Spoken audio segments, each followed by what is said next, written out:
Барыңыздарга жалынды ысык салам айтып, Баткен телеканалында кечки Баткен көрсөтүүсү түз эфирде өз ишин баштады. Ардактуу замандаштар, сүйүктүү биздин көрөрмандар, жалпыңыздарды мына ушундай дагы бир түз эфирде көрүшүп жатканыбызга чексиз кубанычтабыз.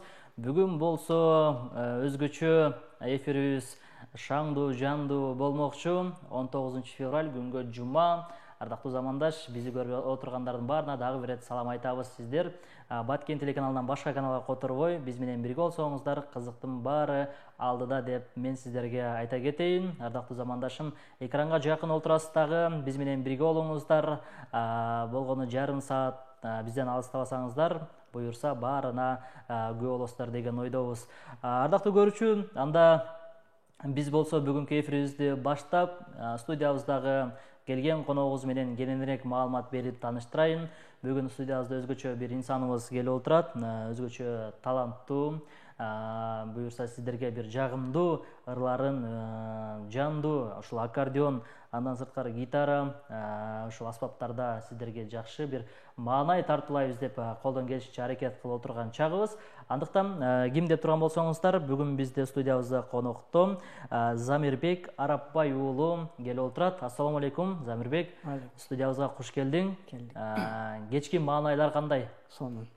Сонун, Замирбек, биздин бул кечки Баткен көрсөтүүсү мына буга чейин эфир сырткары сүйлөшкөндөй эле кенен отуруп, ушул биздин жалпы көрүүчүлөрүбүзгө бир жакшы кечки маанайларды тартуулайлы. Албетте мен ушул эфирдин башында айтып кетейин, Замир мырза, бул жакта азыр биздин көрүп аткан көрүүчүлөр тарабынан дагы аябай смс билдирүүлөр келет.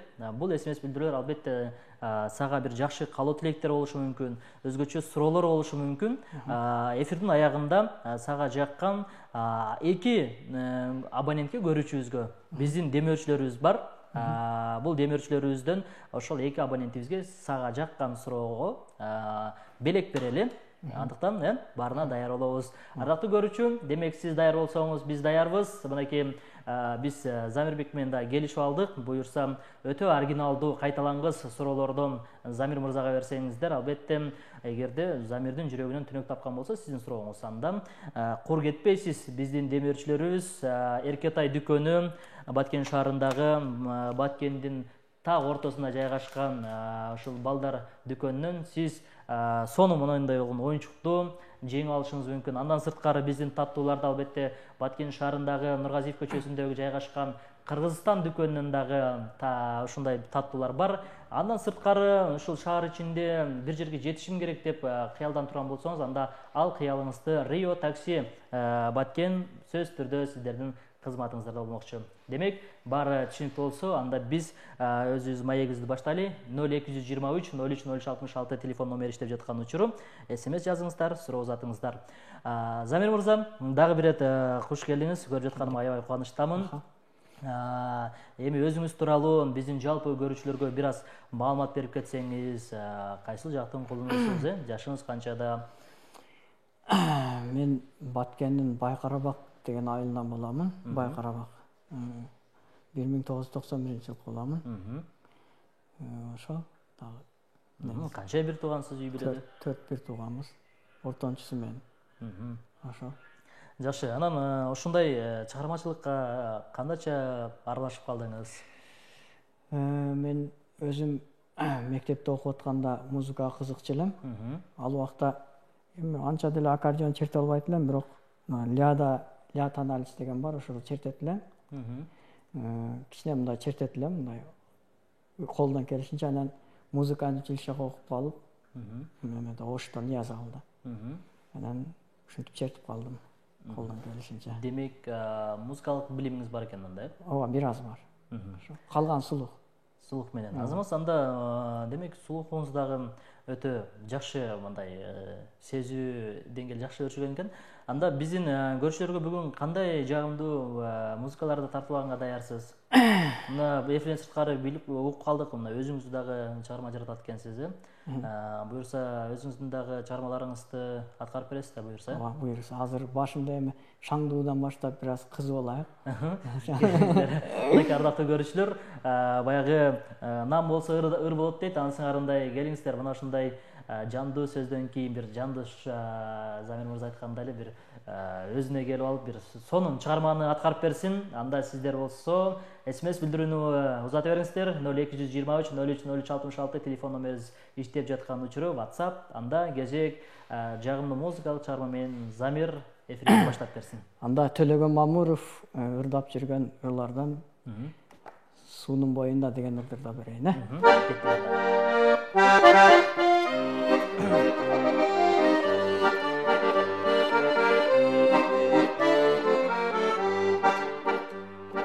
Жамгыр жамгыр жай, төгөтөне басылбай, күн да бүркөлүп, неге ачылбай, суунун боюнда кыздар отурам, аларга карап, oyun burular. Oh ben suygan kız, seni izledim, benim oyundan takır etmedim. Hoppa! Balan!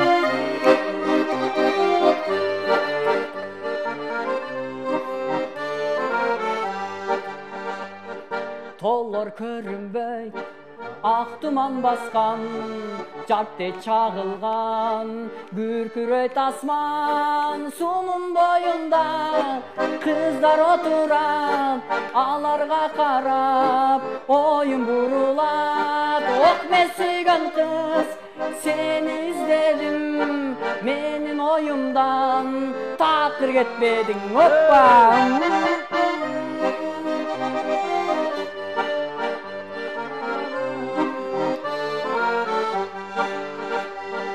Jamgır jamgır jay, tөгөтеле basılbay, күн да бүркөлүp, неге ачылбай, суунун боюнда кыздар отурат, аларга карап, oyun бурулат. Ох мен сүйгөн кыз, seni izledim, менин оюмдан такыр кетпедиң. Bravo, bravo. Кол чабуулар болсун. Менимче азыр экрандын артында отурган жалпы көрүүчүлөрүбүз кол чап болуш керек. Мына ушундай сонун музыкалык чыгарма Замирдин аткаруусунда болду. Ардактуу көрүүчүлөр, сиздер Түз эфирде Баткен телеканалында кечки Баткен көрсөтүүсүн көрүп жатасыздар. Мүмкүн болушунча кайталангыс суроолорду бериңиздер. Азыр бул жакта СМС билдирүү келип атат. Өзүңүз тууралуу маалымат берип коюңуздарчы деп Замир мырза эфирдин башында өзү тууралуу маалымат берди. Кимде ким жаңыдан кошулган болсо, анда буюрса алыстап алыңыздар. Алда дагы кызыктуу маектерибиз жана ырларыбыз күтүп турган чагы. Замир мырза, ушул сиздин чыгармачылыкка аралашып калганыңызга үй бүлөдө кимдир бирөө себепчи болдубу? Атам тойлорго чыгып жүргөн, ошого ушундай болуп калган окшойт деген ойдон. Атаңыз да демек аккордеон ойнойт? Бир аз ойнойт. Мына эфирден сырткары айтып калдыңыз, аккордеондон сырткары гитара да алып келипсиз, гитара да ойнойт экенсиз, Ооба. Дагы кайсы аспаптарды ойнойсуз? Комузду эми гана үйрөнүп атам, насип кылса үйрөнүп калам. Кудай кааласа, эми просто эч ким жардамсыз эле өзүмчө аракет кылтам да. Өзүмдүн фантазиям менен. Анан синтезатор Yamaha. Yamaha чертем. Yamahаны бирок көптөн бери черте элекмин. Ошого демек буюрса аракет болуп атат баардыгына. Кудай кааласа. Жакшы, анан айтсаңыз, ушул биздин бул жакта көрүүчүлөрүбүз дагы башында сурап кеткендей бир жакшы музыкалык чыгармалардан берип койгула, ийгилик каалайм деген билдирүүлөр келип атат. Сиз билдирүүлөрдү эстеп калыңыз, анан аягында биз сөз бергенде эле белектерди берели. Салам дейт Баткен, менин суроом дейт, бул жашоодо эмнени каалайсыз жана каалаганыңыз эмне дейт. Биздин 195 абоненти. Бул жашоодо эмнени каалайсыз дейт. Эми каалаганым ушу тынч эле болсо болду. Ошол анан чыгармачылыгым жакшы жака өнүксө деген ойдомун, ошол каалаганым ошол. Бул жакта Бактыяр Токторовдун ырларын аккордеон коштоосунда ырдап бериңиздерчи. Ассаламу алейкум, жалпыңыздарга Замир мырза, ден соолук, ишиңиздерге ийгилик каалаймын. Аккордеон менен ырдап берсеңиз, той ырыны деп суранып кеткен экен. Буюрса, аны дагы орундатабыз. Саламатсыңарбы Баткен телеканалы? Ушул жигиттин талантыга таазим этебиз дейт. Эне жөнүндө ырдап бере аласыңбы деген билдирүүнү дагы 400 абоненти калтырган экен. Кутман кечиңиздер менен дейт.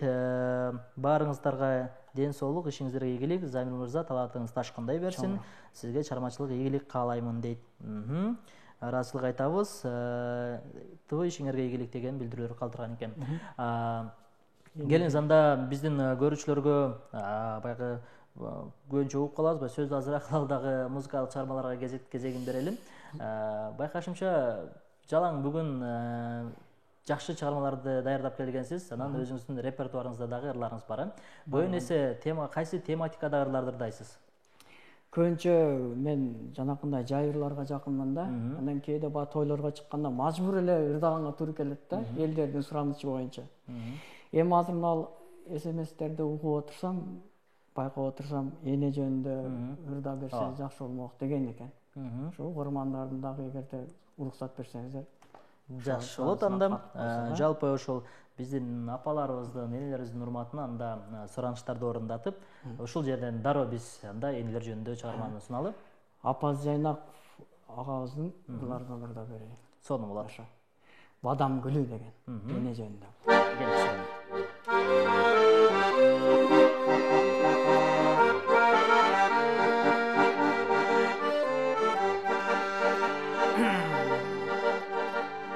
Жашыл кырда жаздын гүлү нурданат, бадам гүлү чолук окшойт бир байлам, аны тиктеп апам түшөт эсиме, жүрөк сыздабый, көңүл чөгү ой сумсая.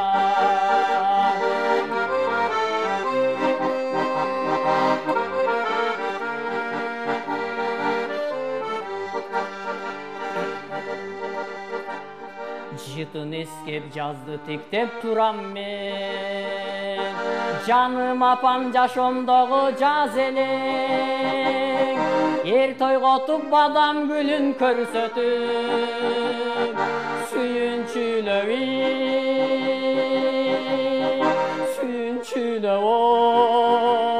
ой жаз менен.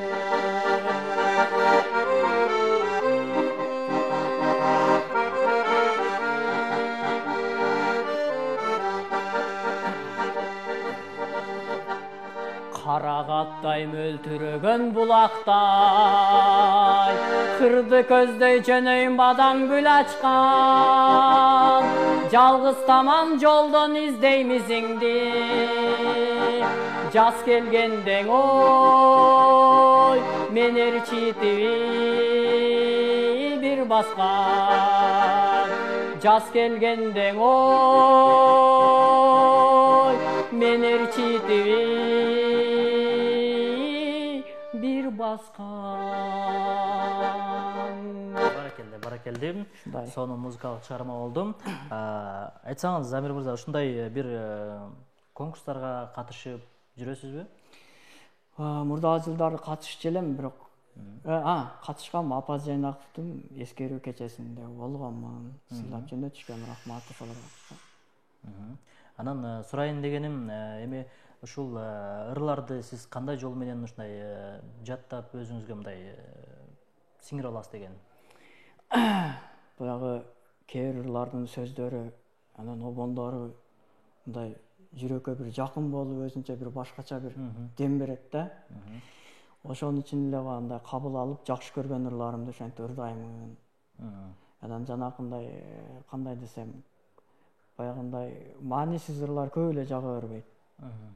Ошол көбүнчө мындай жакшы сөзгө карап аракет кылып ырдаймын. Колдон келишинче. Сизди үйдө көбүнчө ким колдоп турат ушул чыгармачылык жагыңыздан? Ошол үйдөгүлөр бардыгы эле. Бул жакта СМС билдирүү келиптир. 120 абоненти Замир мырза, апаңызды билебиз, ар дайым сизди колдоп жүрөт. Апаңызга узун өмүр, каалайбыз оорубасын деп, той ырларынан ырдап беришиңизди суранабыз деп 120 абоненти калтырган экен. Саламатсызбы дейт, байке иштерине ийгилик, чын ден соолук каалайм, үнүңүзгө береке. Стресс болгон учурлар болсо керек дейт, ошондой ситуациядан кантип өзүңүзгө дем күч бере аласыз деп 797 абоненти билдирүү калтырган экен. Эми баягы музыка менен аралашып жүргөн адамда, конечно, андай нерселер болот. Болбой койбойт да. Болот андай нерселер, кээде ойлоносуң ар нерсени. Эми баягындай сыртка билгизбешке аракет кыламын. Ырдап өзүмчө көңүлүмү ачып аламын ошо. Ушундай музыкалык ырлар менен стресстерден айрылабыз дегендей. Ооба, ошого аракет. Саламатсыңарбы, кечки Баткен, өнөрүңүз өркүндөй берсин, үнүңүзгө береке, жыргап угуп отурабыз деп 400 абонентти билдирүү калтырган экен. Чоң рахмат. Буюрсалда дагы сонун чыгармаларды аткарып берет. Кийинки СМС билдирүү: кызымды кудама тапшырдым деген той ырын ырдап берип коюңузчу. Менин атым Билал дейт. 977 абоненти калтырган экен. СМС билдирүүлөрдү, суроолорду жаттап калатасыз, эстеп, Ооба. Буюрса аягында белектерди беребиз. Кутман кеч дейт. Менин суроом: дайыма жаныңызда алып жүргөн 3 нерсе бул эмне дейт? Дайыма жаныңызга эмнени алып жүрөсүз? 3 нерсе. 3 нерсе. 3 нерсе эмне болушу мүмкүн? Азыр байкашымча аккордеон бар, гитара бар, дагы бирөөсү эмне? Комуз. Комуз. Мына 3 аспапты дайыма Замир мырза жанына алып жүрөт. Кийинки СМС билдирүү: саламатсыздарбы, Баткенге чейт. Менин эфирдеги мырзага суроом: жашоодо өкүнгөн учуруңуз болду беле дейт. Кайрадан жаралганыңызда эмнени өзгөртмөксүз деп 307 абоненти билдирүү калтырган экен. Эми кайрадан жаралганда эмнени кылмаксыз? Эми бул жашоодо эми кайра жаралган мүмкүн эмес го эми. Чынын айткандачы. Эми бул жалган дүйнө. Ошол. Жакшы бере албай калдым окшойт, бирок. Кийинки СМС билдирүүнү окуйун. Кутман кечиңиздер менен дейт. Адам баласы баары эле убакыт өтүп, балдай ширин балалыгын сагынып, ошол мезгилге кайрылууну эңсебей койбосо керек дейт. Балдай ширин алтын менин балалыгым, келет менин аруу убакка кайра баргым. Ушул ырга 2 сап кошуп, толуктап балалыкка кайрылып, тазалыгын, арулугун даңктаган сөздөрдү айтып дейт. Кызыктуу, эстен кеткис окуядан айтып бериңизчи дейт. Кандай бир окуялар болгонбу ушундай кызыктуу? Кызыктуу окуялар. Сизде кандай окуялар болгон кызыктуу? Кызыктуу окуялар эми эмне десем, эми кызыктуу окуялар ошол. Азыр Эске келбей калат, Эстей албайт экен мындай жердечи. Чынын айтсамчы. Негизи баягы ушундай кээде үйдө отурсаң, бүт эле нерсени ушундайды айтып коюшум керек деп баягы өзүң айта бересиң, бирок мына ушундай эфирге келгенде же кандайдыр бир интервью берип атканда сөзсүз бул нерсе эсинен чыгып, такка келбей калса керек. Азыр биздин эсибизде бар болгону жагымдуу музыкалык чыгарма, ошол Замир мырзадан болсун. Эми кайсы чыгарманы аткарабыз, же өзүңүзгө таандык, калемиңизге таандык чыгарманы аткарабызбы? Эми ушул ырыңызга бир тарыхына кайрылып кетели. Өзүңүз чыгарган чыгарманын аты жөнү кандай? Өзүм чыгарган ырдан Айнагүл деген ыр бар, бирок ал аранжировкага салынган эле, бирок аккордеонду колдон келишинче салып жүрөм да.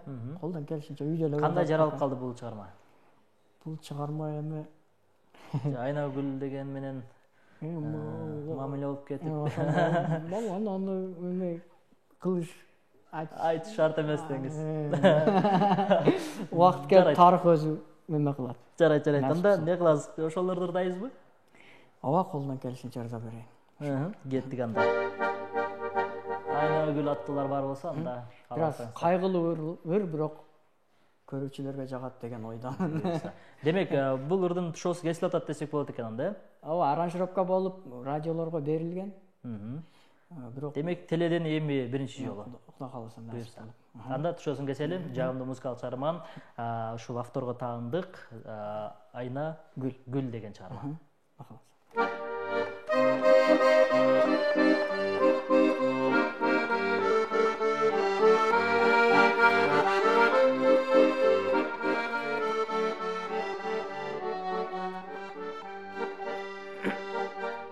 Düşünböstön ne tarındın sen mağan.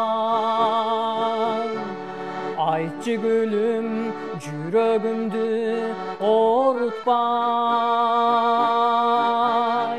Men jönele aytgım kelgen Aynagül. Baktılуу bololuçu dayıma. Men jönele айткым келген Айнагүл, бактылуу бололучу дайыма. Билбейм бирок азыр кайда жүрөсүң, сагынычтан санар кайткы жүрөгүм. Алыс жерде жүрсөм дагы Айнагүл, унутпагым эстей жүргүн сен дайым. Алыс жерде жүрсөм дагы Айнагүл, унутпагым эстей жүргүн сен дайым.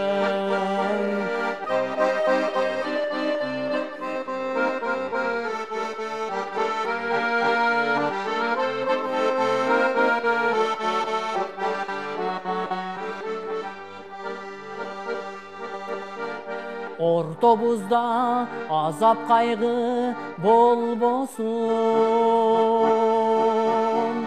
жүрөктөгү таза сезим өчпөсүн.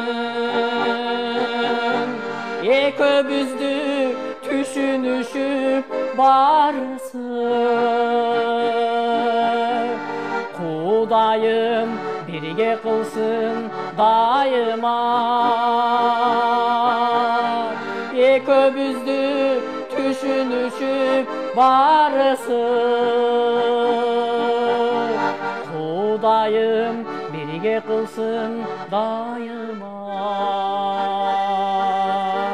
Экөөбүздү бирге кылсын дайыма. Эх, Айнагүл, кайда жүрдүң? Замирди күттүрбөй эртерээк келчи деп аягында. Сонун чыгарма мынакей автордун аткаруусунда болду. Ардактуу көрүүчүлөр, бизде СМС билдирүүлөр өтө көп келип атат. Ардактуу замандаштарым дагы бир ирет эскерте кетейин. Эгерде кайталангыс суроолор болсо, анда буюрса эфирдин аягында Замир мырза менен жыйынтык чыгарабыз. Кимдин суроосу жаккан болсо, анда биздин бирден бир демөөрчүлөрүбүздүн бири бул Эркетай дүкөнү, Баткен шаарында чак ортосунда жайгашкан. Сиз бул жерде жаңы төрөлгөн ымыркайдан баштап 11 жашка чейинки улан кыздарга кийим кеченин жана ошондой эле мына ушундай оюнчуктардын баардык түрлөрүн тапсаңыз болот. Андан кийинки дагы бир демөөрчүбүз биздин Кыргызстан дүкөнү Нургазиев көчөсүндө жайгашкан. Ушул Кыргызстан дүкөнүндө чекене жана дүң баада баардык сооданы кылсаңыз болот. Ыңгайлуу, чөнтөккө дагы жарашыптуу десем болот. Андан сырткары дагы биздин кийинки демөөрчүбүз болсо, бул Рио такси кызматы. Ар дайым сиздердин ушундай кызматыңыздарда. Эгерде сиз шаар ичинде бир жерден экинчи жерге жетүүнү көздөгөн болсоңуз, анда суроолорду кайталангыс кылып бериңиз. Буюрса, эфирдин аягында балким сиз жеңүүчү болуп калышыңыз мүмкүн. Замир, алдыда кандай пландар бар? Алдыда пландар ушул чыгармачылыкты ким колдоп, ошентип жардам берем дегендер болсо, ошону өнүктүрөйүн деген ойдомун. Эгерде жардам берем деген адамдар болуп калса. Демек, азыр анда учурдан пайдаланып бизди көрүп аткан көрүүчүлөргө дагы айта кетели. Эгерде Замирдин таланты сизге жаккан болсо, келиңиз колдоо көрсөтүп, мына ушундай таланттуу биздин ушундай жергебиздин балким буюрса Кыргызстандын туусун көтөрө турган мырзалардан, ырчылардан болуп калышы мүмкүн. Андыктан колдоочулар бар болсо, буюрса бул жакта азыр колдоп аткан инсандар да көп экен. Ошентсе да алардын арасында колдоп, мына ушундай жогорку деңгээлде баягы Кыргыз Республикасынын шоу дүйнөсүнө эстрадасына алып чыгам деп баягындай колдоо көрсөткөн инсандарыбыз болсо, анда келиңиз, сизди күтүп калабыз. Ушул Кыргыз эстрада шоу жылдыздарынан кимди мындай ырдаган жактырасыз? Нурлан Насип. Анан дагы Жаш муундардан, улуу муундарданчы? Улууга баягы меме киребек, баягы Арыз Атымай, Аскат Мусабеков, ошол улууларга кирсе керек. Ошонун үнү жагат. Анан Токтобек Асаналиев. Көбүнчө чоң ырчыларга жакын экен менчи. Анан көбүнчө баягы аккордеондо ырдаган инсандардан Абидин Темиров дегендер бар. Виртуоз. Тымынбай Колдошев дегендер бар. Алардын чыгармаларын ырларын ырдап турам, Жакшы, анда замирибизде SMS билдирүүлөр өтө көп келип атат. Мен ошондуктан капа кылбай окуй берейин, сиз акырындап жооп бере бериңиз. 592 абонент жазып атат. Салам Замир дейт. Ийгилик, апакем деген ырды аткарып бериңчи дейт. Нуржамал SMS билдирип жиберген экен. Сизге суроо. Сиз бактылуулук дегенде эмнени түшүнөсүз? Жашоодо эң кымбат нерсе эмне дейт сиз үчүн? Жашоодо эң кымбат нерсе ата-эне да. Ата-эне жаныңда болсо бардыгы. Кутмандуу кечиңиздер менен сонун үнүңүз бар экен. Ырдан башка дагы эмнелерге кызыгасыз деп 408 абоненти билдирүү калтырган экен. Ырдан башка кызыккан нерсем деле жок экен. Бирок спортко бир аз кызыгам. Кайсы түрүнө? Волейбол. Ошого барып тамаша кылып турам кээде өзүм ойнобосом да. Түмөнбай Колдошевдун Досторум деген чыгарманы угалы деп 193 абоненти калтырган экен. Буюрса, убактыбыз болуп калса.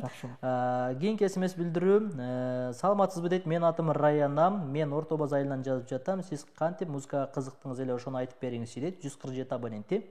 Жана башында айткандай. Буга жооп бергенбиз.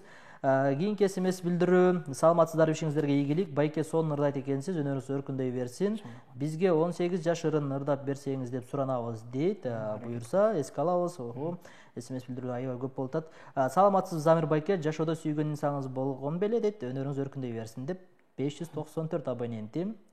Азырынча сүйүү тууралуу айтпай туруңуздар. Мен буга чейин сүйүүнүн тарыхын сурасам, азыр айтканга туура эмес деп койду. Ошондуктан сүйүү тууралуу эмес, башка тууралуу сурасаңыздар айтып берет. Кийинки SMS билдирүү. Ассаламу алейкум дейт. Лелек районунун Ак Суу айылынан дейт. Атым Зафар. Замирбектен Ырыспай Абдыкадыровдун ырларынан ырдап берин суранабыз дейт. Кийинки SMS билдирүүбүз дагы төмөнкүчө. Бул жакта дагы билдирүүлөр аябай биринин артынан бири келип атат. Мүмкүн болсо бир жөнөткөн SMS-ти кайра жөнөтө бербеңиздер. Замир мырза, сиз качан үйлөнөсүз, сүйлөшкөн кызыңыз барбы деп 977 абоненти билдирүү калтырган экен. Кийинки SMS билдирүү угалы. Кутман кет, Замириним, сага ден соолук, ишиңе ийгилик каалайм. 733 абонент. Дагы биринчи сүйүүң жөнүндө айтып берчи дейт. Сүйүү тууралуу бир аз азыр эшикти жаап туралы. Саламатсыздар Баткентов каналынын жалпы жамаат ишиңиздерге ийгилик. Замир байкенин талантыга таазим дейт. Жакшы ырдайт экен, үнүнө береке, ийгилик каалайбыз деп 306 абоненти билдирүү калтырган экен. Мына ушундай билдирүүлөрдү калтыра бериңиздер жана оригиналдуу суроолорду бериңиздер. Кутмандуу кечиңиздер менен гитара менен ырдап бериңизчи деп 839 абоненти калтырган экен. Боптур, азыр анда биз бир аз азыр бул жерден жарнамалык тынуу кылалы. Анда биз буюрса алдыда дароо ушул жерде кийинки абонентибиздин суранычын орундатып, Замирди биз анда гитаранын коштоосунда дагы жагымдуу музыкалык чыгармасын угалы. Азыр бир аз кыскача жарнамалык турбөккө кезек берели.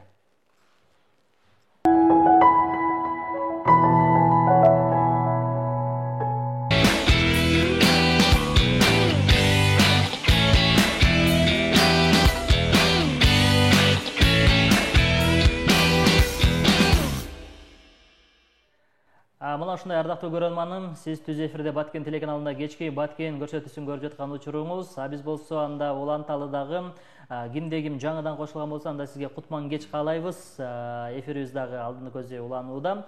Бүгүн бизде студиябызда конокто бир сонун инсаныбыз, бүгүн жакшы ырларды аткарып отурган чагы Замирбек Арапбай уулу. Анда биздин буга чейин көрүүчүлөрүбүз суранып кеткенде эле эми гитара колдо, буюрса гитара менен дагы ырдап бергенге биз аракетибизди кылалы. Бул жакта да SMS билдирүү бар, андан кийин кезекти берели. Ыйлап жатам, колумда бычак бар, ыйлап жатам. Кечиресиз Замир байке, сизди ойлой эмес дейт. Ашканада пияз туурап ыйлап жатам дейт. Апаңыз үчүн жакшы сөз айта кетиң экрандан деп 233 абоненти калтырган экен. Жакшы сөз айтып кетиңиз. Сөз айтсам эми. Апаларга канчалык сөз айтсак дагы аздыклат, менчи. Эми окшоштуруп айтыш дагы кыйын. Келиңиз анда биз сүйлөө эмес, ыр аркылуу жеткирели анда жакшы сөздөрдү. Макул. Кайсы чыгарманы аткарабыз? Анда эмесе башка бирөөлөрдүн ырларынан дагы ырдап берейин. Боло берет. Гитарага түшө турган өзүмдүн дагы ырларым бар, бирок шаңдуураак болсун дейм да. Менин ырларым бүт эле кайгылуу болуп чыгып кеткен да эми. Кудай кааласа өзүм настрой болсом, шаңдуурлар жазып калармын Кудай кааласа. Илхом кайсы учурда келди сизге негизи? Илхам эч ким жок учурда, өзүмчө жалгыз отуруп калган учурда келет. Демек, Илхомдун шаңдурагын сизге жөнөтүш керек экен да, мындан кийин буюрса. Жакшы окуялар болгон учурда. Кеттик анда гитара менен сонун жагымдуу чыгарма кайсыны айткарабыз?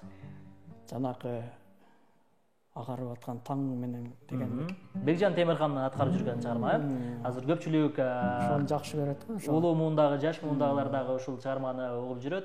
Кеттик анда Бекжан Темирхан. Мен өзүм фантазиям менен аракет кылып чертип ырда берейин. Кеттик анда. Агарып аткан тагым элең сен, жашоодон тапкан багым элең сен. Сени сүйөмүн, seni güttümün ezili büttüm. Hay ay ay ezili büttüm. Altınım özündü güttüm. Kaydası asılmazı. Sağındım özündü gülüm. Seni suyömün, seni güttümün. Seni soğutqa meni жүрөгүм өчүрүп шаңын үмүттүн барын кыйнадың жанды ай ай ай эзилип бүттүм алтыным өзүңдү күттүм кайдасың асылмазы жаныңда сагындым özündü gülüm. Ay ay ay ezilip büttüm. Altınım özündü güttüm. Kaydasın asılmazı canımda sağındım özündü gülüm. Ay barakeldi сонун чыгарма, мынакей ардактуу замандаштар. Убактыбыз дагы өтүп баратат. Баягы жакшы инсан менен отурсаң, убакыттын өткөнүн билбей каласың дейт. Ансыгар андай өтө смс билдирүүлөр келип атат. Эфириңер кызыктуу болуп атат дейт. Азаматсыңар, ишиңерге ийгилик дейт. Кийинки смс билдирүү 913 абонентим. Кечки баткен берүүсүн көрүп олтурам. Замир балам ырларың жакшы экен дейт. Өнөрүң өсө берсин дейт. Ноокаттын көк жар айылынан болом. 18 жашың аткарып берсең балам дейт. 18 жаш шартты аткарып берсең деп бизге 913 абонентим билдирүү калтырган экен. Биздин Ордолош шаарына караштуу Ноокат районундагы мынакей көк жар айылы бизди азыркы учурда көрүп жаткан учур экен.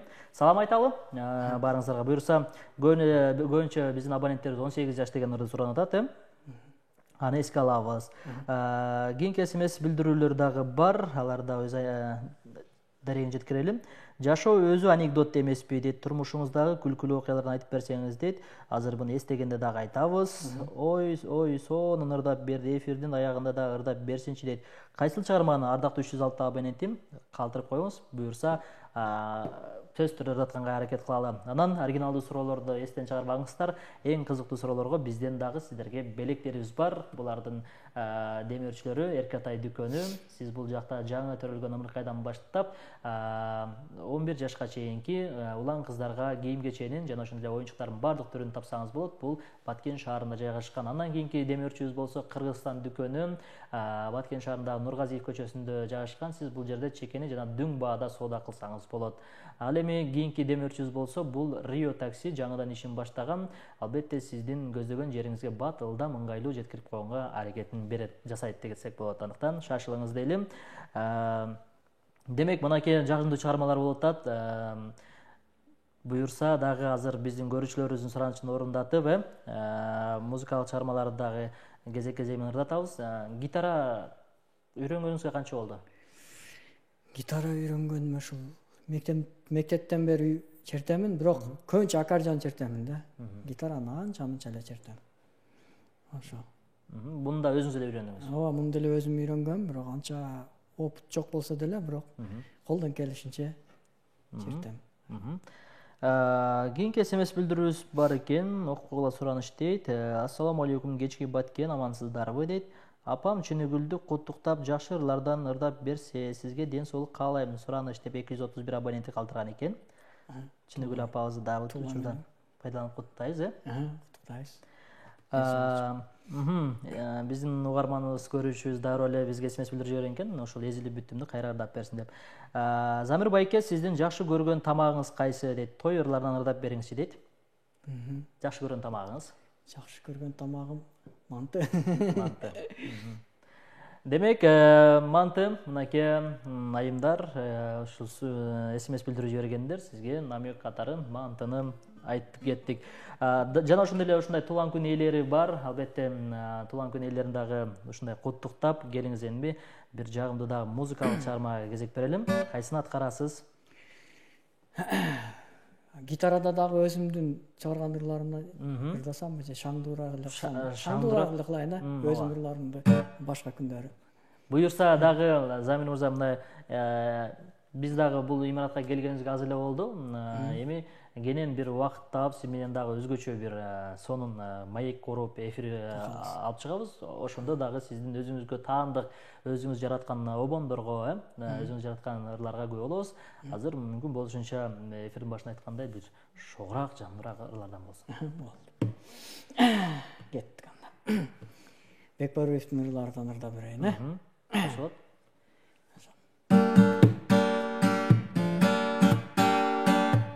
Жазай жамгыр басылбай, жаралуу жүрөк жазылбай, аскадай булуп баскан көңүлүм менин ачылбай. Жалганчы жаздын демиби,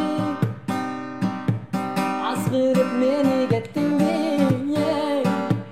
Күнөлөм ушул жазда бир көрүп сүйүп калган сен деген жаш жүрөгүмдү. Жаным içindeki, canım içindeki, kaygısın bayça çekin. Amin çabaleke, amin çabaleke, uçamın seni izle. Körgөнгө seni közüm zar, aytayım degen sözüm var. Saktagan жүрөгүмдө, ардаган сага сүйүм бар. Kanteyin sensiz ömürdü, жалганчы музак көңүлдү. Күнөлөм ушул жазда бир көрүп сүйүп калган сен деген жаш жүрөгүмдү. Жаным içindeki, жаным içindeki, kaynasın bayça çekin. Amin çabaleke, amin çabaleke, uçamın seni ister. Amin çabaleke, amin çabaleke, uçamın seni ister. Ay баракелде, мына ушундай жагымдуу музыкалык чыгарма Замир мырзанын аткаруусунда болду. Ардактуу көрүүчүлөр, менимче сонун чыгармалардан болду. Эми Замир акырындап эми жыйынтыкка да кезек берели дагы. Ушул сизге жаккан смс билдирүүлөр болсо, сөзсүз түрдө азыр сиз эстеп туруңуз, анан ошол абоненттерге биз тараптан белектерди берелим. Бүгүн дагы туулган күн ээсин куттуктап кетели. Ошол Баткен шаарынын тургуну дейт Өзбеков Сулайманбек агабыздын 65 жашка чыгыш менен чын жүрөктөн куттуктайбыз. Уул кыздарыңыз, келиндериңиз жана ошондой эле Өзбековдор жана ошондой эле Өзбековалардын атынан жалпы ошол сиздин 65 жашыңыз менен куттуктап жаткан учурум, урматтуу Сулайманбек ага, өмүр жашыңыз узун болсун. Уул кыздардын, неберелердин жытына ушундай алкып, төрүндө чоң ата, тайыт болуп жүрө бериңиз. Жана ошондой сизди куттуктап атайын Россия жергесинен уулуңуз Акжол дагы куттуктоо жиберген, куттуктап койгулачы деп, мына ушундай смс билдирүүнү бизге узаткан экен. Демек, сизге кайсыл смс билдирүү жакты? Ошол билдирүүгө биз белегибизди берели. Берели адам. Бизде эми демирчүбүз бар, боло берет. Сизге жакканын айтсаңыз, биз ошого карап берели. Азыр бир соңгусун окуп коеюн, андан кийин жыйынтык чыгаралы. Саламатсыздарбы дейт, Баткен телеканалынын көрөрмандары дейт, Аравандан району Гүлбар айылынан салам дейт. Сиздин талантыңыз өркүндөй берсин, аккордеонист байке, Назирам деген чыгарманы аткарып бериңизчи дейт. Демек, биздин аравандык көрүүчүлөрүбүз. Жетишет. Кыска аткаралы, андан кийин жыйынтык чыгаралы да. Биздин дароо угарманыбыздын, көрүүчүбүздүн ороосуну орундатабыз.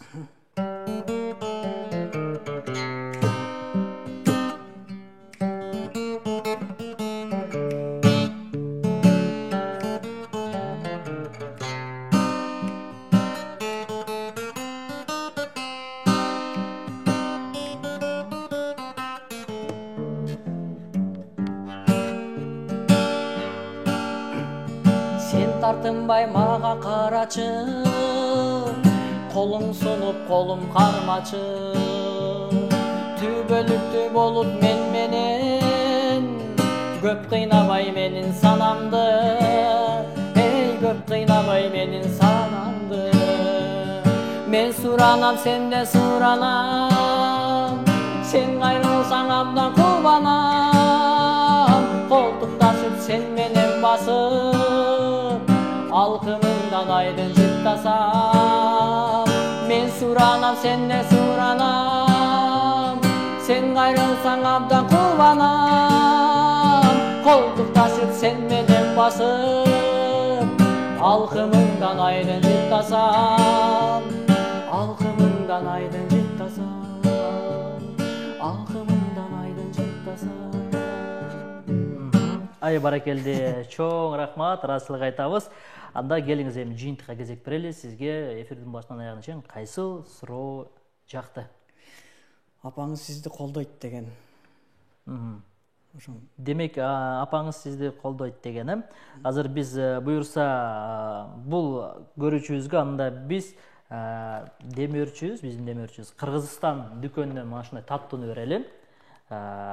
Бул биринчиси болду. Дагы бир көрүүчүнү табалыбы? Ооба. Жанакы ыр жүзүндө жазып тургу, балалык деп туруп жазып туруп, анан кийин балалык жөнүндө кандай эсте каларлык окуялар, окуялар болду. Балалык жөнүндө ыр жазган экен бир аз. Бир аз өзү ырсаптарын жазды, андан кийин бизди дагы улап кеткиле дегенби? Айтор, ушундай ырсапта жөнөткөн абонент эгерде көрүп жаткан болсоңуз, буюрса мен эфирден сырткары албетте сизге байланышып, сөзсүз түрдө сиз менен кабарлашам. Замир мырза, сизге ыраазычылык айтабыз. Ушундай убактыңызды бөлүп келип бергениңиз үчүн чоң ийгилик. Буюрса сизди дагы ошол эстрадабыздын сахналарынан көрөлүм. Буюрса биздин эфирден кийин эми сизди дагы колдойбуз, сизге дем күч беребиз деген инсандарыбыз жок эместир. Буюрса болуп калар. Биз дагы ушул Баткен телеканалда сиздин чыгармачылыгыңызга ар дайым баягы жардам бергенге даярбыз. Буюрса биз дагы колдон келишинче аракетибизди кылалы. Эми соңку кыска бир сизге эркин микрофон берейин. Айта турган сөзүңүз болсо айтып алсаңыз болот. Эми эмне дейт элем, эми Кыргызстанда тынчтык болсун. Ошол элдер эч качан кайгыда болбосун. Дайыма тынчтык болуп ушул Кыргызстаныбыз өнүгө берсин деген ой. Баягы кырсык ошондойлордон алыс болсун деген ошол тилегим. Анан жанакы элге келген оорулар келбесин эми кайра. Кудай сактап, кыргыз элибизде тынчтык болуп, Кыргызстаныбыз өнүгө берсин, менин ошо тилегим. Манакей ардактуу көрүүчүлөр, маданият тармагындагы адамдын каалоо тилектери да жакшы болот эмеспи? Ансыгандай албетте дагы бир ирет ушул Замир мырзага ыраазычылык айтабыз дагы. Бүгүнкү эфирибизди жыйынтайбыз, ардактуу замандаштар. Жалпы биз менен бирге болгон көрүүчүлөргө терең ыраазычылык айтабыз дагы. Бүгүнкү эфирибизди жыйынтайбыз. Режиссерлук пультта Эргалы Бураталиев болду, жана ошондой эле оператор Максат Акылбеков, жана ошондой эле алып барган аты жөнүм Расул Ахматов болду. Буюрса эмки жума күнү дагы сиздер менен таланттуу инсандар менен жолукканга чейин коштошуп калам. Саламатта калыңыздар, аман болуңуздар.